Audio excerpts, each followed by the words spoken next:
वन्दे बोधमयं नित्यं गुरुं शङ्कररूपिणं यमाश्रितो हि वक्रोऽपि चन्द्रः सर्वत्र वन्दते।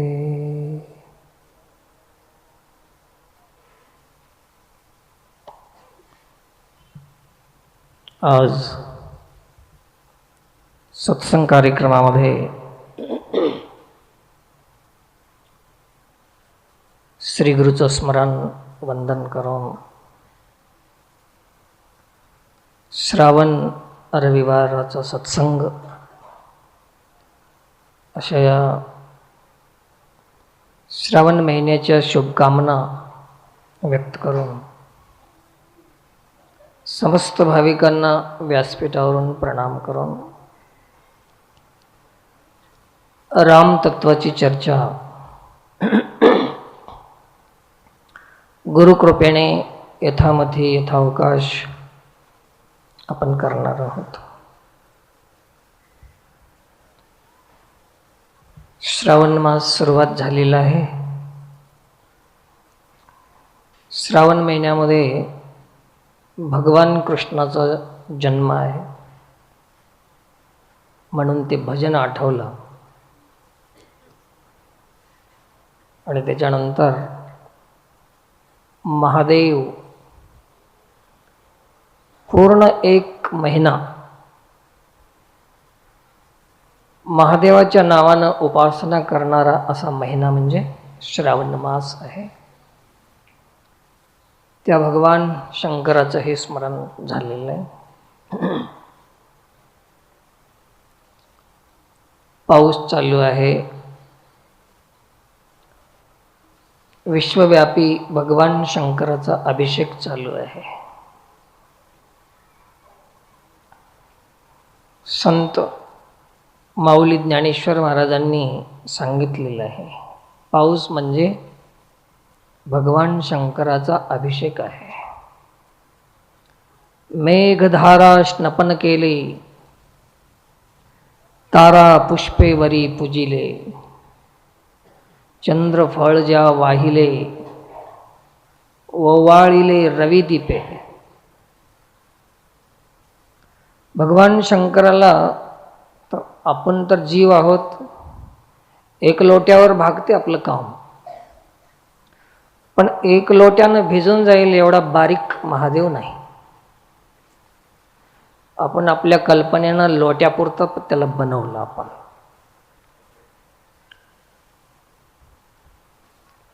पण तो महादेव केवढा आहे तर समस्त विश्वामध्ये जेव्हा पाऊस पडतो तरीही त्याचा अभिषेक पूर्ण होत नाही, एवढा मोठा आहे.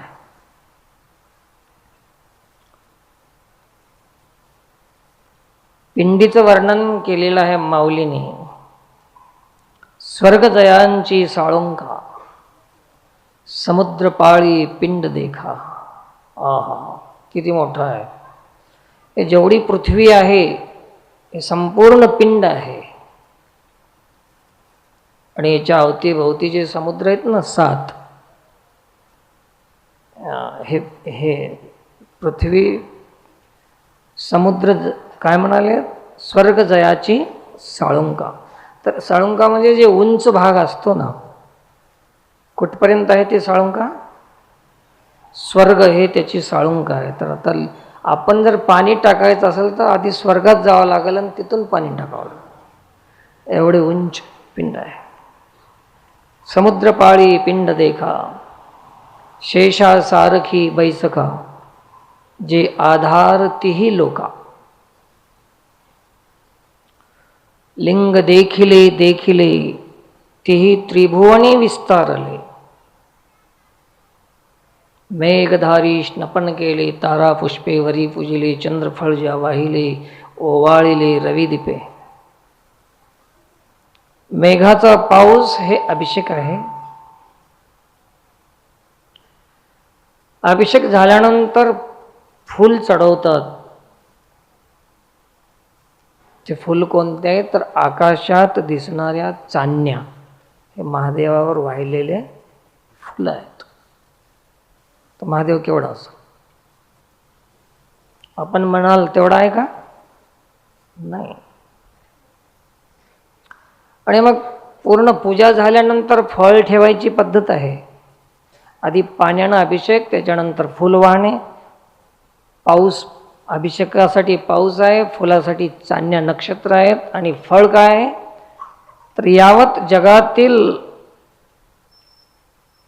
वृक्षवल्लीमध्ये जे रस भरणारा रसपती आहे चंद्र, सगळ्या फळामध्ये ज्याचा रस भरतो, चंद्राशिवाय रस भरत नाही, चंद्राशिवाय औषधी तयार होत नाही. चंद्रामृत धान्यामध्ये, चंद्रामृत फळामध्ये, चंद्रामृत वृक्षामध्ये, मग तेव्हा ते औषधी बनते. चंद्र नसेल तर या वनस्पतीमध्ये औषधी कोण भरणार? आणि म्हणून त्या चंद्राला बी भगवान शंकरानं आपल्या जवळ ठेवून घेतलेलं आहे. हे औषधी भरणार आहे, रस भरणार आहे. पण सगळ्या फळांचं जे स्रोत आहे, सगळ्या फळांचं जिथून जे फळ फलीभूत होतात, असा चंद्रच महादेवाला वाहून टाकलं हे फळ आहे. आता राहिली आरती करायची, राहिली महादेवाची. आपल्या 2 बोट वातीनं आरती काय पुरणार आहे? संपूर्ण जगाला आरती फिरावी लागते, तर ती आरती आहे सूर्य. इकडून उगवतो, इकडं मावळतो, हे आरती चालू आहे. अशी आरती अशी ओवाळली जाते ना.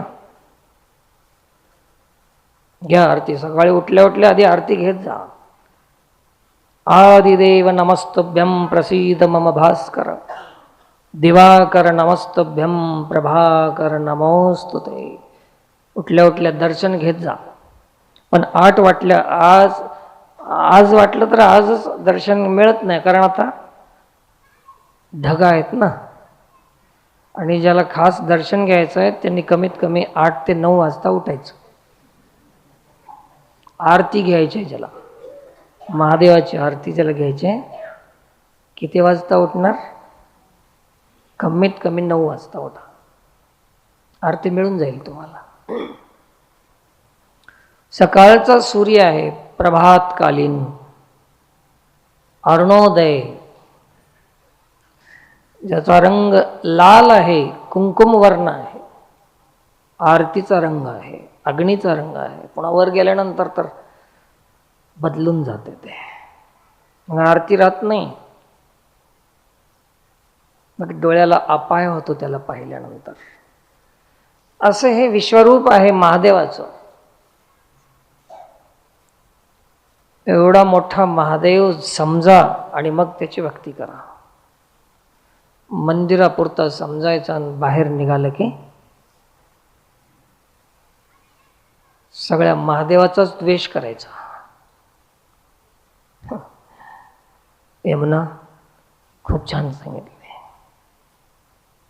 एक सूत्र आहे त्याच्यामध्ये. मूर्तीमध्ये देव पाहतात आणि जिवंत माणसाचा द्वेष करतात. 2-2 तास ध्यान जप करीत बसतात मंदिरामध्ये. सोचून येचून प्रवचन आणली आज यमुनाला. शिनुबाई हे जरा तेवढंच क्लिप तयार करून टाकावं. माझं काय कोणी ऐकत राहतात, पण तिचं ऐकू द्या जरा. खूप सुंदर. तर हे महादेव जेव्हा लक्षात येईल तेव्हा आपल्या परमार्थाची सुरुवात होईल, सत्यताची सुरुवात होईल. तोपर्यंत सगळा खोटा बाजार आहे. म्हणून सत्य समजून घेण्यासाठी सत्संग आहे. पाखंड कमी कसं होईल आणि सत्य कसं हाताळता येईल याचा प्रयत्न म्हणजे सत्संग आहे. आणि हे करीत असताना अनेक विघ्न, अनेक संकट, अनेक समस्या, अनेकांचा विरोध, जेव्हा आपण सत्याकडे जातो ना, तेव्हा विरोधाची सीमा राहत नाही. खूप विरोध समोर येतात. समजायचं की आपण सत्याकडे चाललेले आहोत आणि सत्याच्या महत्वापुढे विरोधाचं काही किंमत नाही. सत्याच्या तुलनेमध्ये हजार जन्म जरी विरोध झेलण्याची पाळी आली, विरोध सहन करण्याची पाळी आली तरी कमीच आहे. एवढं सत्य महत्वाचं आहे. सत्याच्या तुलनेमध्ये हे विरोध, हे संकट, हे कष्ट काहीच नाही.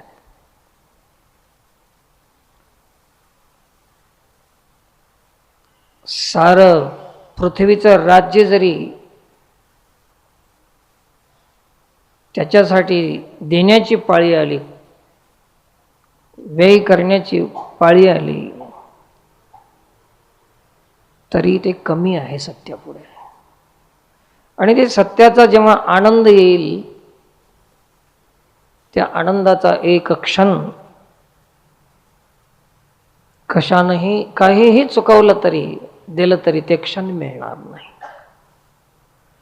आणि त्याच्यासाठी हे संत महापुरुष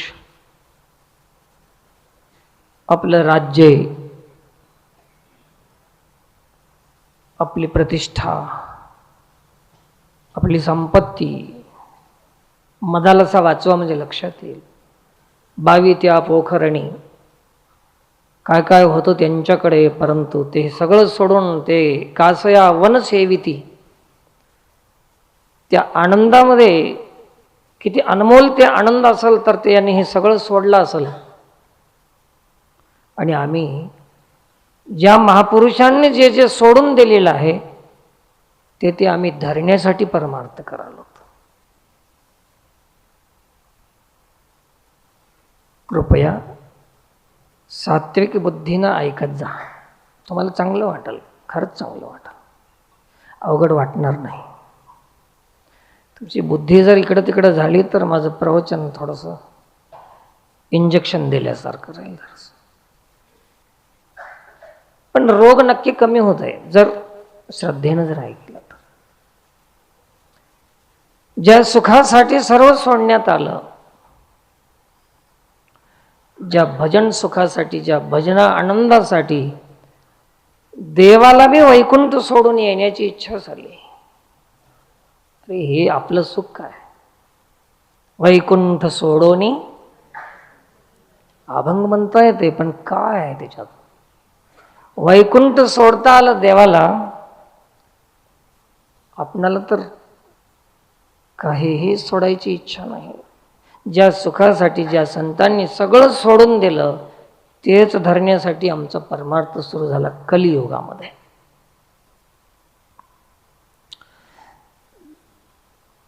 देवाच्या प्राप्तीसाठी, हरीच्या प्राप्तीसाठी जे जे काही अडचण आहे ते सगळी आम्ही जमा केली. लक्षात येते? जे जे काही आम्हाला बंधनाला कारण होते ते सारंच आम्ही संग्रहित केलेलं आहे.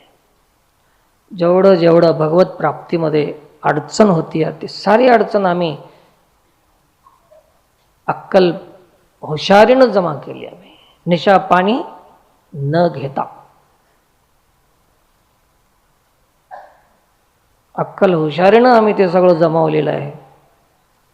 किती बुद्धिमान लोक आहोत आम्ही. सांगतो तुम्हाला, श्रावण महिन्यामध्ये थोडा थोडा महादेव सांगतो, कधी कधी कृष्ण सांगतो. ऐकायचं आहे ना? तर हे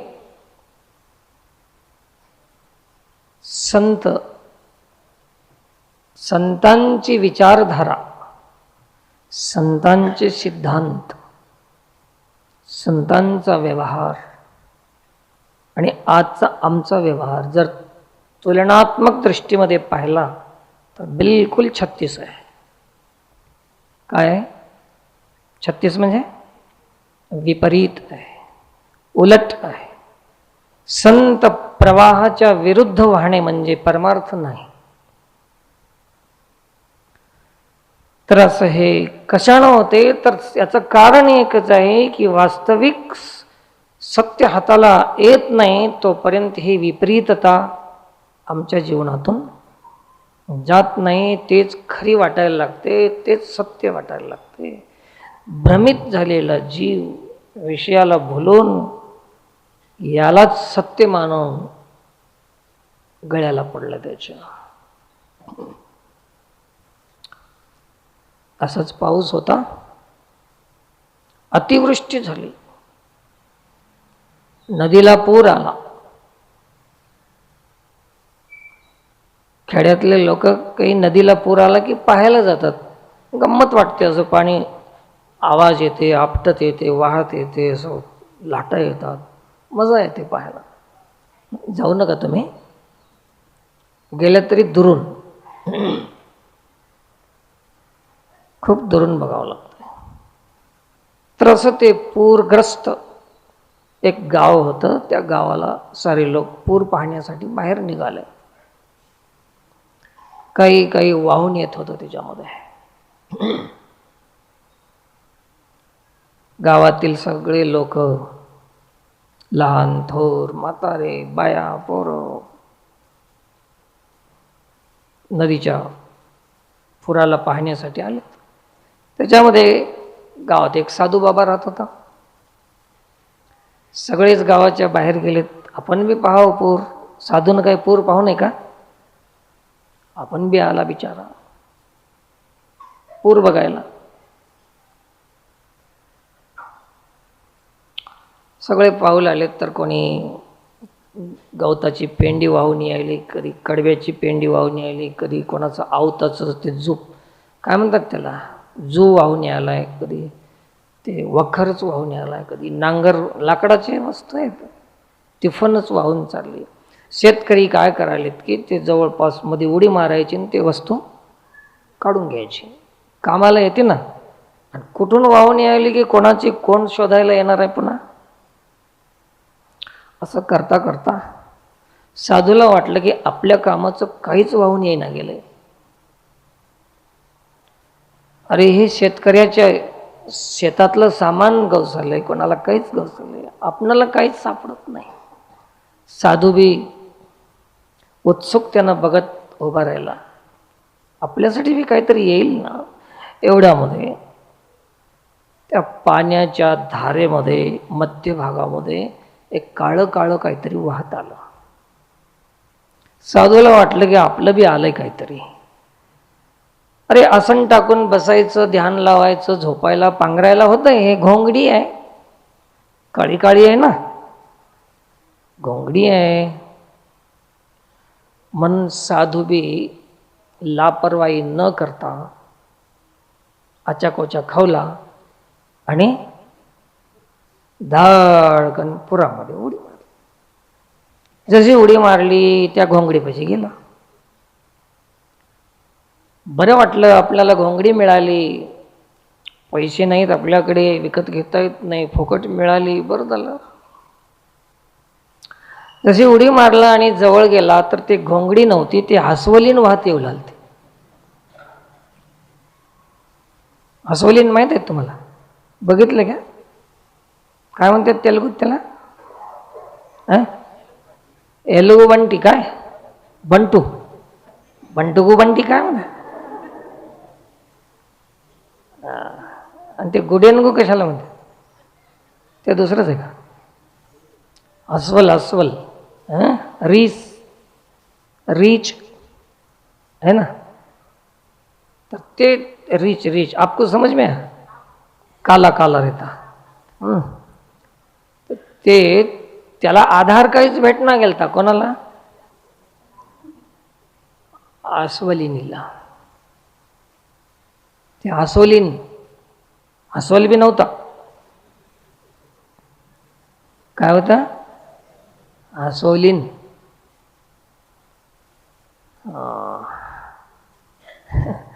त्याला आधार भेटना गेला आणि हे घोंगडीसाठी गेला आणि ती आधार म्हणून याच्या गळ्याला पडली घोंगडी. दोघं बी वाहून चालले. नंतर कळालं की हे अस्वलीन आहे. ह्याच्यात लीन झाल्याशिवाय आता पर्याय नाही. दोघंही वाहून चालले. तर बाहेरचे लोक म्हणाले, बाबा घोंगडी ओ कमल छोड़ दो, कमल छोड़ दो, आप बह के चले जाएंगे सागर में, डूब जाओगे, मर जाएंगे, छोड़ दो. याना म्हणाले, मैं छोड़ने को तैयार हूं लेकिन कमल मुझे नहीं छोड़ रही, मैं क्या करूं. जे जे काही संसार आहे, जे जे काही संग्रह आहे, जे जे काही विषय आहे, ते तुम्हाला कधीही काही त्रास देत नाहीत. आपण होऊन त्याच्या गळ्याला पडतो, आपण होऊन याचा स्वीकार केलेला आहे. सांगायचा अभिप्राय आहे की ज्या हरीच्या प्राप्तीसाठी जे जे काही पूर्वजांनी केलं आपल्या, त्याच हरीच्या प्राप्तीच्या नावानं आम्ही त्याच्या विपरीत करत चाललो. आणि ते तुम्हाला बी सगळं पटतंय तेच, कारण तुम्हाला बी त्याची इच्छा नाही, तुम्हाला बी त्याची तळमळ नाही की त्या साधूचं कसं होईल, त्याचं हित होईल का, कल्याण होईल का, तुम्हाला तरी कुठे चिंता आहे. या अधोगतीला जाईल का पतन होईल, काहीच माहीत नाही. तो तुमचा बी दोष नाही, तुम्हाला माहीतच नाही आहे, काहीच नाहीच ना. आणि त्याला तर माहीत नाही म्हणूनच ते कमल पकडले त्यांना, आता ते सोडत नाही. असं हा संसार, ही माया प्रत्येक जीवाच्या गळ्याला पडलेली आहे. भवसागरातून तरुण जाण्यासाठी मोकळं झाल्याशिवाय, नावेत बसल्याशिवाय तो कसा तरुण जाईल, अशी ही मायारूपी अस्वलीन प्रत्येक जीवाच्या गळ्याला पडलेली आहे. हे माया तेरी बहुत कठीण है राम, एक भजन आहे ना, अशी गळ्याला पडलेली ही माया आहे. मग आता कसलाही पोहणारा असला आणि कितीही मोठा असला, शहाणा असला, बलवान असला, बाहुबल असल तर बी त्याचे गळ्याला पडल्यानंतर याचं पोहणं काय काम देणार, ते वाहूनच जाणार.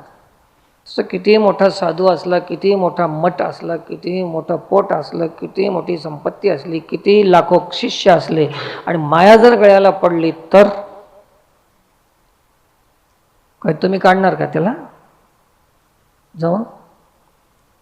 तुम्ही दुरून बघणार वाहत चाललेलं, गेला महाराज म्हणणार आणि त्याची पुण्यतिथी करणार, दुसरं काय करणार. सावधान, आपल्याकडून बी कोण्या साधूला असा आघात होणे याची काळजी घ्या. एक संदेश आहे तुम्हाला. कदाचित आपल्याकडून बी काही चूक होत असेल, कोण्या महाराजांचा घात होत असेल, पतन होत असेल एखाद्याचं, सावधान, आपण अशी गलती करू नये. आम्ही अशी गलती केली नाही आमच्या गुरुसोबत. सत्संगमध्ये सांगालो, कधीच नाही करायला अशी गलती.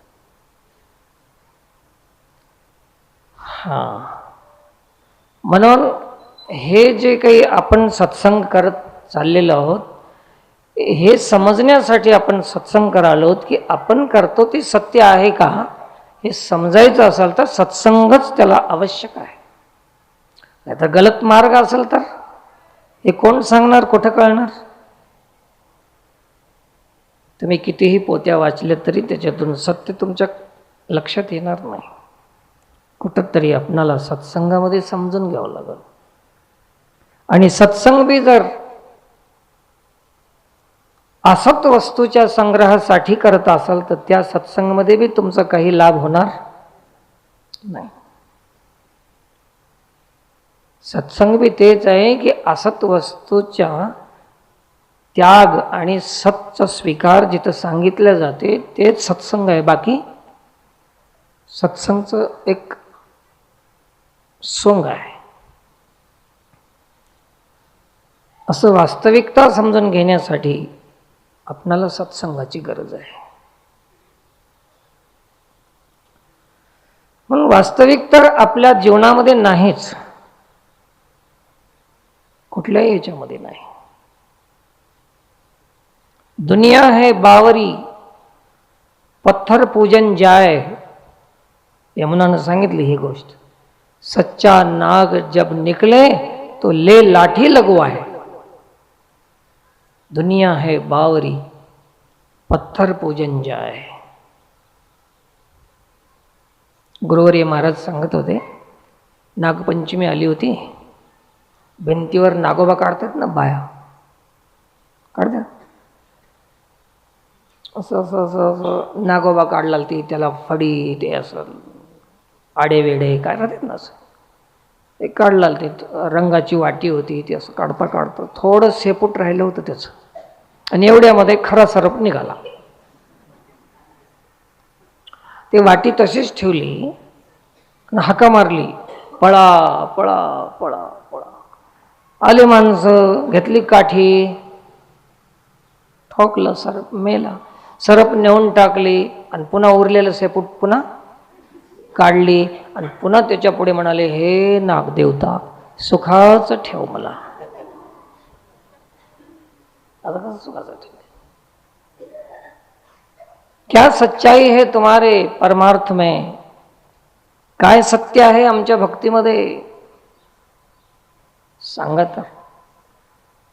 कुठलंच सत्य नाही. किती द्वेष एकमेकाचा, किती विरोध, काय किती परमार्थ, किती तीर्थयात्रा, किती कथा कीर्तन, आणि याच्यापेक्षा दुप्पट विरोध. कथा कीर्तनापेक्षा दुप्पट द्वेष. अरे कधी पावल देव, कधी हरीची प्राप्ती होईल? शक्य आहे काय? असंभव असंभव.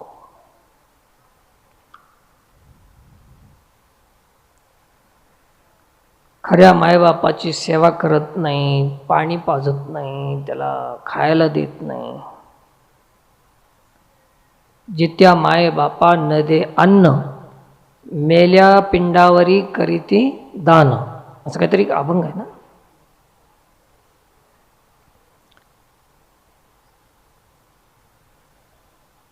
पित्राच्या दिवशी म्हणे काव काव पाव पाव, ते बापा आहे की नाही? बापाची सेवा करत नाही, मेल्यावर म्हणते पाव पाव, आता तुला कसं पावल पंढरी राव. असं तुम्ही जे जे काही करता, पंचमी करा, शिमगा करा, उन्हाळा करा, काही बी करा, पण लक्ष्म्या बसवा, काही बसवा, पण सत्य किती आहे तुमच्यामध्ये ते करण्यामध्ये, याचा थोडा शोध तर करा प्लीज. कधी करणार, कधी सुधारणार आपण? आता किती दिवस सांगणार आम्ही तरी? झालं, सांगून सांगून संपणारच आहे ना. सत्य काही हाताला येतच नाही. असंच मरणार काय असत्यामध्ये? असंच मरून जाणार, असंच आयुष्य संपणार खोट्या ह्याच्यामध्ये. भ्रमित जीवन जगण्यामध्ये जर आयुष्य संपून गेलं तर फिर 84 आया रे.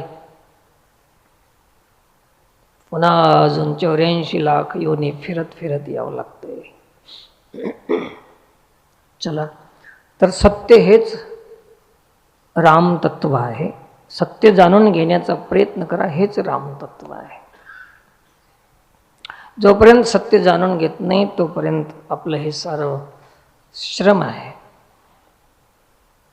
कष्ट आहेत, व्यर्थ आहेत, असं ज्ञानेश्वर महाराजांनी सांगितलं आहे. वाहुगाचे श्रम व्यर्थच आहे. तुम्ही केलेली भक्ती, कष्ट, मेहनत, हे जे जे आहे ना, हे व्यर्थच आहे. कोणाचं वाक्य आहे? माऊलीचं वाक्य आहे. वाहुगाचे श्रम आहे. श्रम म्हणजे मेहनत आहे, आणि व्यर्थ जाय. वाहुगाची श्रम व्यर्थ जाय, असं व्यर्थ जाते ते. तर भगवान श्रीराम, सुग्रीव, हनुमंत, लक्ष्मण, हे सारे सुग्रीव बेहोश झाला होता. कथेकडे थोडासा प्रवाह होता. ऋष्यमुख पर्वतावर पडला. बरं झालं की ऋष्यमुख पर्वतावर पडल्यामुळे वाली तिथपर्यंत येऊ शकत नव्हता, म्हणून सुग्रीव वाचला. अचानक कथा सुरू झाली. तुम्हाला लिंक लागलं की नाही? आणि डोळे उघडले. सुग्रीवानं रामाकडे पाहून रडू लागला की तू धोका दिलास मला, वालीला मारतो म्हणून मला युद्धामध्ये प्रवृत्त केलंस तू. बरं झालं मी ऋष्यमुख पर्वतावर पडलो म्हणून वाचलो, नाही तर काही खरं नव्हतं. माझा प्राणघात होत होता. तुझ्या वचनावर विश्वास ठेव. मग रामाने सांगितलं होतं की असं असं घडलं. तुम्ही दोघं ओळखू येणं गेला, एक सारखे दिसत होता, कोणाला बाण मारू असं मला वाटलं रे, असं तसं सांगितलं. पुन्हा युद्धाला प्रवृत्त केलं. सुग्रीव नंतर युद्धामध्ये गेला. खून केली की हे सुग्रीव आणि हे वाळी असं ओळखू यावं ना, असे त्याच्या शरीरावर गळ्यात फुलाचा हार घालून असे खून तयार केले. मग युद्धाची सुरुवात झाली. घमासान युद्ध झालं. कधी आकाशात, कधी पृथ्वीवर. सारी पृथ्वी दणाणून गेली. वृक्ष उन्मळून पडू लागले. देवता, असुर, नर, किन्नर, गंधर्व सगळे युद्ध पाहण्यासाठी कुतूहल, विमानाची दाटी सारे पाहू लागले येऊन. असलं युद्ध पाहायला मिळत नाही पुन्हा. आणि ते बी कोणाकोणाचं? भावाभावाचं. वाली सुग्रीवाचं युद्ध. शेजाऱ्याचं युद्ध भांडण झालं तर तेवढं काही गंमत वाटणार, पण भाऊ भाऊ जेव्हा मारून घेतात ना तेव्हा गावातले सगळे जमा होतात, त्याच्यात जास्त मजा येते. असे जमा झाले लोक, पाहू लागले. सुग्रीव वाळी समान बळी आहेत. समान बळ, समान रूप, समान गुण, समान सर्व काही समान. असं करता करता भयंकर युद्ध होऊन गेलं. आणि ज्यावेळेस निर्वाणीचा वेळ आला त्यावेळेस रामानं आता विचार केला की आता आपण वेळ करू नये. आणि त्यांनी बाण सोडला. रामाने वाळीला बाण लागला.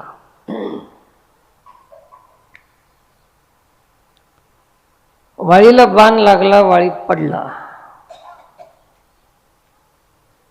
जवळ गेले राम, सुग्रीव सगळे. वाळी बोलू लागला की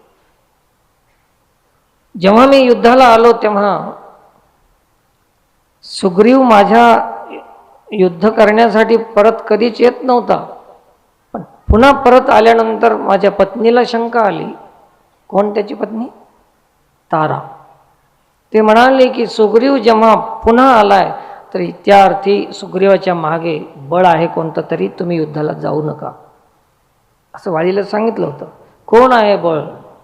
तर भगवान श्रीराम आहे.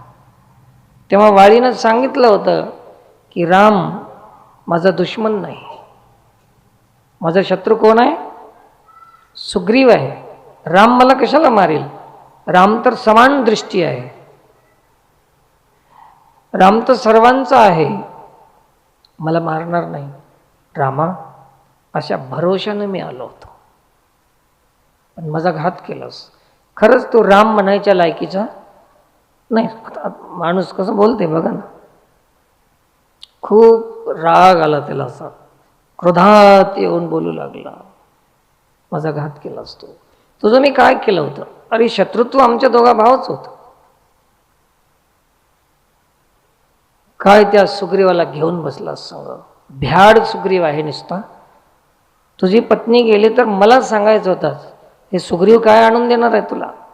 1 मिनिटात मी लंकेला जाऊन रावणाची मुंडी मोडून सीता आणून देत होतो म्हणलं. मला सांगितलं असतंस तर. रामानं सांगितलं तू मला धर्म सांगालास. कोण सांगाव धर्म? जे धर्मानं वागते त्यानं सांगावं, बेटा तुला सांगायचा अधिकार नाही रे वाळी, मला धर्म तू सांगू नको, शिकवू नको. रामाचं वक्तव्य आहे, मी लिहून आणलो. पुढिल्या स्वधर्म शिकविती, स्वये अधर्म आचरती. दुसऱ्याला स्वधर्म सांगतात आणि स्वतः अधर्माचं आचरण करतात. तया मुखीची वाचा वदंती, सत्य माने तोची मूर्ख. स्वतः वागत नाहीत आणि स्टेजवर येऊन माईकमध्ये बोलून शहाणपण सांगतात, त्या मूर्खाचं ऐकणं, सत्य मानणं, ते ऐकणारा मूर्ख आहे. कोण म्हणाले?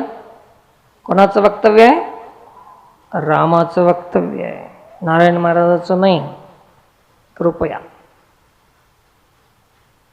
पुढिल्या स्वधर्म शिकविती, स्वये अधर्म आचरती, तया मूर्खाची वाचा वदंती, सत्य मानी तोची मूर्ख. ते सांगणारा तर मूर्खच आहे, पण त्याचं ऐकून सत्य मानणारा मूर्ख आहे. मग आता आपण कोणाचं ऐकत जावं, तुमच्या तुम्ही बघा. आता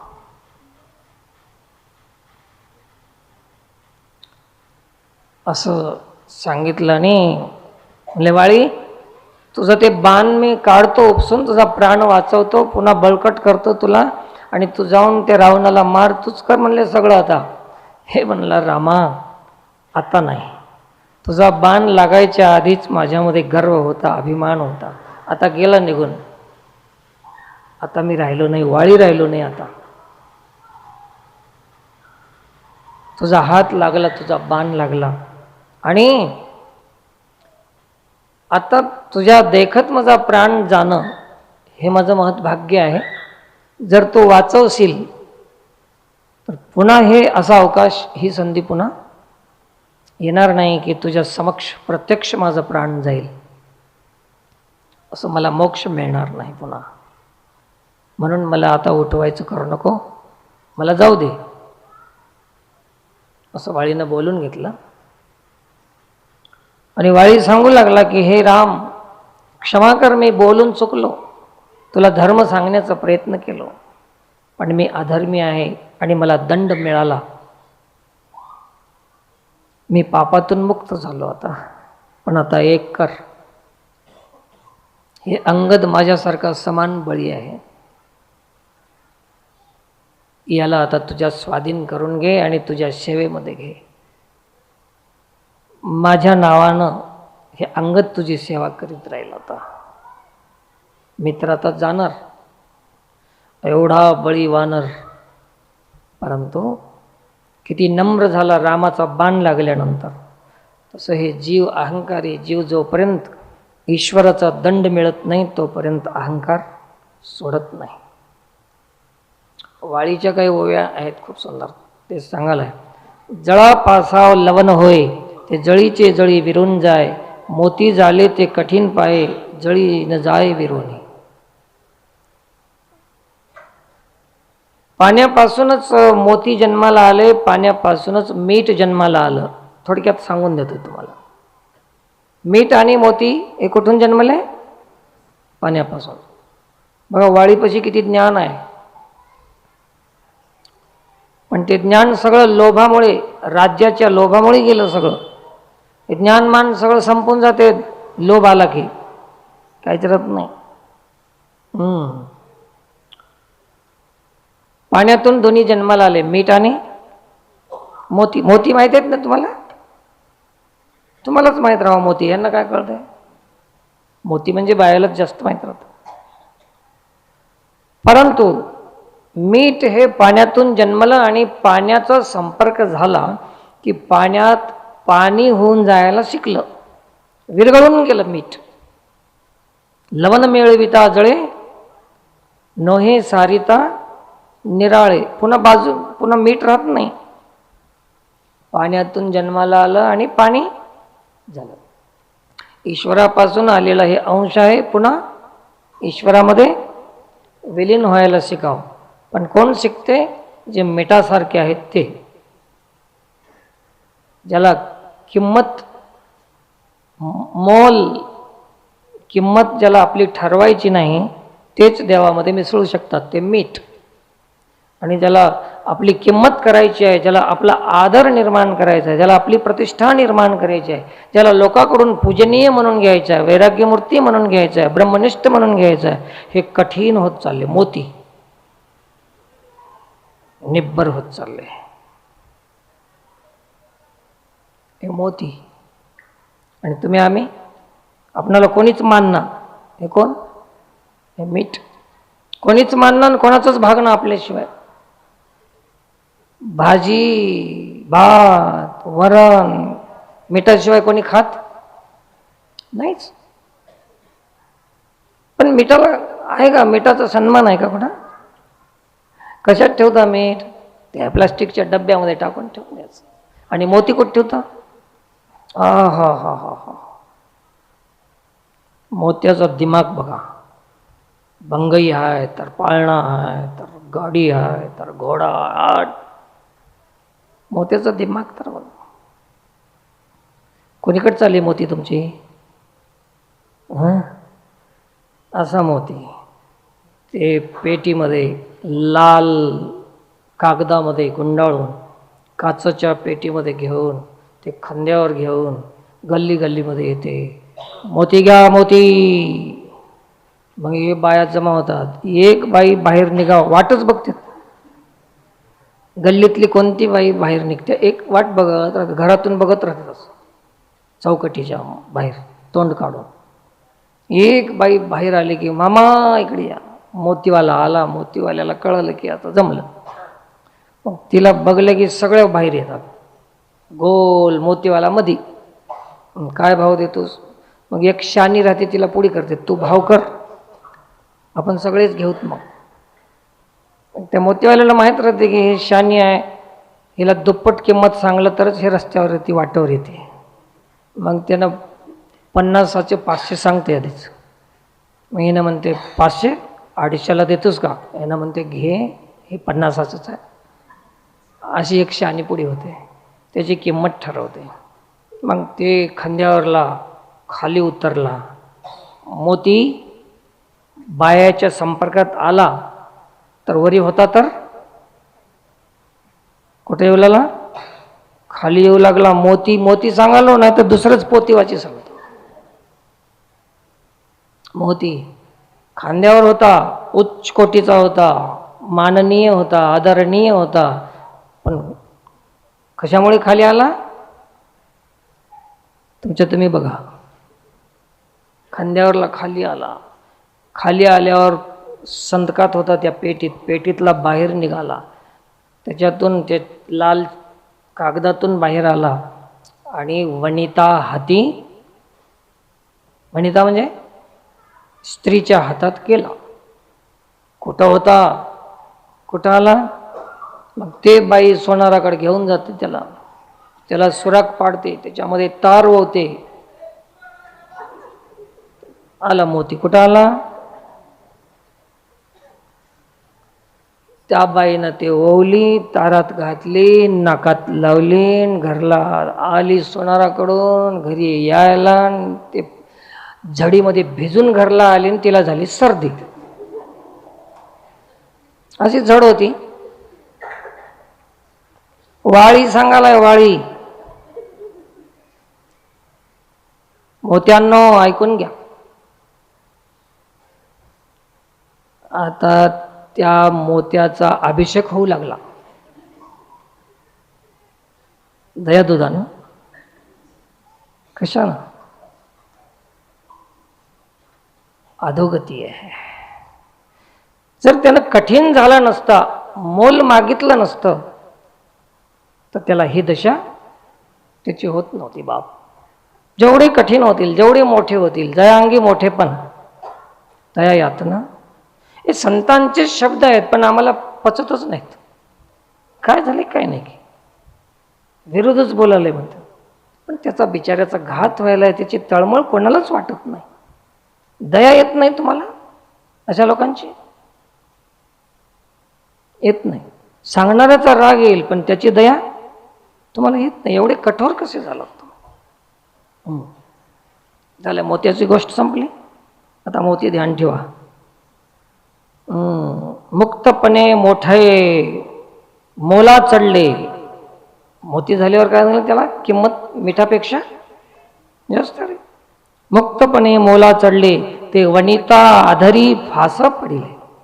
अधरी म्हणजे इथं, फासा म्हणजे याच्यात पडले. वनिता म्हणजे बाई. मुक्तची परी नासा आले, मोतीच होता पण नाकाला आला ते. कठीण केले अभिमाने, त्याला एवढं कठीण कोण केले ना? अभिमानानं. आणि मग जळो हा कर्मधर्माभिमान, जळो हा सज्ञानाचा ज्ञानाभिमान, तेने अभिमाने बंधन जाण, म्या तुझ पूर्ण निंदिले हे राम. असं मला राज्याचा अभिमान होता, संपत्तीचा अभिमान होता, पत्नी पुत्र परिवाराचा अभिमान होता, शरीरातल्या बळाचा अभिमान होता. आणि असं अभिमानानं मी तुझी निंदा केलो राम, मला माफ कर. कोण म्हणते? वाळी सांगतं. तर असं सांगितलं त्याने. मग सांगितलं की मग तुला उठवू का, हे राज्य पुन्हा तुलाच देऊ, तुलाच राजा करू. रामानं विचारलं. त्यावेळेस त्यांनी सांगितलं की भोगावया स्त्री पुत्र सुख, आजी वाचावे आवश्यक, स्त्री भोग परम दुःख, निज निष्ठंक मज मानिले. नको नको नको. ज्या स्त्रीमुळे, ज्या राज्यामुळे माझी ही दशा झाली रामा, ते राज्य पुन्हा देतोस मला, आता नाही घेणार. हे केव्हा शहाणपण आलं त्याला? बाण लागल्यावर येते. आपणाला कधी येईल बाण? काही लागणार, शहाणपण काही येईना आपणाला, आहे की नाही? तर याच्यासाठी बाण लागायची वाट बघू नका, आधीच शहाणपणा आला तर ठीक राहील. असं हे वाळीला मोक्ष मिळाला आणि उद्धार झाला वाळीचा. या पद्धतीनं वाळीचा वध झाला. रामाने हे काम केलं आणि लगेच सीताशुद्धीला जायचं होतं. अचानक चातुर्मासाची सुरुवात झाली. हे पावसाळा, हेच आता सध्या चालू आहे, हेच दिवस होते वाळीला मारलेले. आणि ते बरोबर आली कथा आपली चातुर्मासामध्ये. बघ म्हणले सुग्रीवा, सीताशुद्धीसाठी जायचं आहे, परंतु आता 4 महिने घरी राहा, पावसाळा आहे, भजन पूजन नामस्मरण करीत राहा, आम्हाला बी तप अनुष्ठान करू दे. ते ऋषमुख पर्वतावर राम राहिले आणि सुग्रीव कुठं राहिला? किष्किंधा नगरीमध्ये राहिला. आता नगरीमध्ये राहिल्यावर, त्या राज्यामध्ये राहिल्यावर रामानं केलेले उपकार विसरून गेला. जीव कसा बेईमान राहते बघा. आधी मागं लागून राहते देवाच्या, आणि मनासारखं झालं एकदा की मग देव जरी मागं लागला तरी ते आपणाला बोलत नाही, बघत नाही. बघा असं आहे. काहीतरी सांगली तिनं मागं लागायचं. कोण कोणाच्या मागं लागते असं काहीतरी सांगितलं. मी ऐकतो, नंतर ऐकत होते. तर असं हे रामायणातली कथा आहे, सुंदर कथा आहे. तर घरी जा, रामायण वाचत जा. आणि मी उगाच थोडं थोडं सांगालो, पूर्ण कथा नाही. तुम्ही वाचत गेला तर ते पूर्ण कथा तुम्हाला आणि लक्षात येईल. श्रावण मास आहे, लगेच आज लग्नाला बी जाणार आहेत माणसं, काही माणसं जाणार आहेत ना, बरेच माणसं आहेत त्याच्यात लग्नाला जाणार आहेत. तर आपण आता थांबूया इथंच.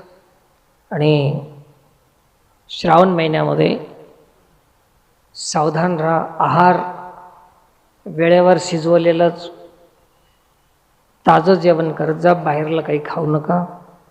शिळं, घरातलंही शिळं झालेलं खाऊ नका. सात्विक आहार घेत जा असं शास्त्र सांगते. त्याच्यामुळे आरोग्य ठीक राहील, तमोगुण वाढणार नाही, आळस वाढणार नाही, रोग वाढणार नाहीत, याची काळजी घ्या. औषधी घेण्यापेक्षा आहारावर जास्त ध्यान देणे गरजेचं आहे. तर ही झालेली सेवा भगवत चरणी समर्पित करून सेवेला पूर्णविराम. पुन्हा पुढच्या रविवारी भेटू आणि आपला सत्संग पुन्हा चालू राहील असं सर्वांना सांगून सेवेला पूर्णविराम.